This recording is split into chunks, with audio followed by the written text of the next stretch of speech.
तो दोस्तों फाइनली दोस्तों खेसारी लाल यादव के नए गाने का फुल पोस्टर आप सबके बीच आ चुका है दोस्तों। इसी के बारे में आप सभी को बताने वाला हूं दोस्तों, दिखाने वाला हूं दोस्तों, पूरी जानकारी इस वीडियो में देने वाला हूं दोस्तों। तो वीडियो को लास्ट तक देखते रहें दोस्तों। जो लोग मेरे चैनल को अभी तक सब्सक्राइब नहीं किए हैं दोस्तों कर लें, क्योंकि हमारे चैनल में बहुत सारी खबर सबसे पहले आते हैं दोस्तों।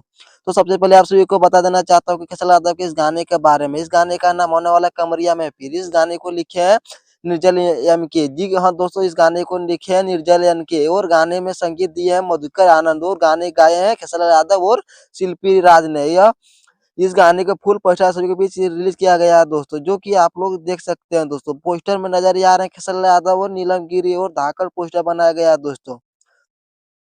डांसिंग वाला पोस्टर बनाया गया है दोस्तों। अगर गाने को लिरिक्स अच्छा होगा तो गाना फाड़ के रख देगा दोस्तों। और इस गाने का गाए हैं खेसारी लाल यादव और शिल्पी राज दोस्तों। बताया जा रहा है कि खेसारी लाल यादव और शिल्पी राज का गाना बहुत ही तगड़ा और शानदार और बवाल गाना होने वाला है दोस्तों। बाकी ये गाना रिलीज होने वाला है दोस्तों। बात किया जाए तो इस कैसा रिस्पॉन्स मिलता है दोस्तों। तो बाकी इस गाने को आप सभी को बीच रिलीज किया जाएगा 25 तारीख को यानी कि सोमवार को दोस्तों। जी हाँ दोस्तों, 25 तारीख को यानी सोमवार को दोस्तों ये गाना रिलीज किया जाएगा दोस्तों। सारेगामा हम भोजपुरी के यूट्यूब चैनल पर दोस्तों। कल टीजर आप सभी के बीच से आ रहा है दोस्तों सुबह 11 बजे। जी हाँ दोस्तों, कल सुबह 11 बजे इस गाने का टीजर आप सभी के बीच से आ रहा है कि बहुत ही धाकड़ टीजर आ रहा है दोस्तों। और 25 तारीख को फुल वीडियो गाना रिलीज कर दिया जाएगा दोस्तों। बाकी फुल पोस्टर आप सभी को कैसा लगा नीचे कमेंट बॉक्स में जरूर बताएं दोस्तों। सारेगामा तो इस और आप गाने लोग को को इस शूट वीडियो करते पसंद नेक्स्ट आए लेवल दोस्तों, तक लाइक करें, दोस्तों। सब्सक्राइब करें, तो शेयर यार करें आज दोस्तों। दोस्तों बाकी खेसारी लाल मिलते हैं यादव का दोस्तों न्यू नेक्स्ट अपडेट वीडियो सब में लोग दोस्तों। कैसा लगा धन्यवाद। दोस्तों कमेंट सेक्शन में बताएं।